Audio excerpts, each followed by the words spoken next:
国家卫生研究院上届新的研究发现，讲用伫咧降血油的药物普罗布考，对脑部损伤所引起的认知障碍等等有明显的改善效果。那这项研究成果进前也已经发表伫咧国际知名期刊咯。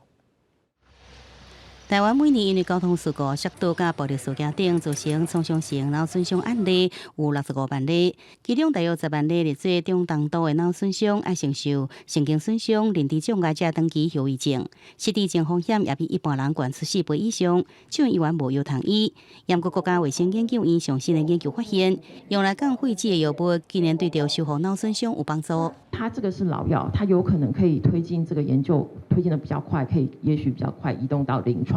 去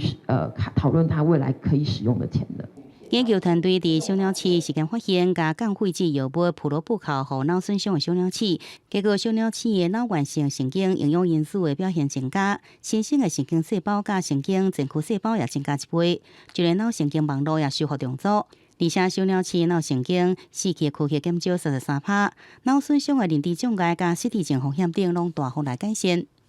我发现它的 改善效果太好了，然后但是对血管的影响没有这么明显，反而是对一些再生跟修复的影响很大，所以其实它有点是意外发现。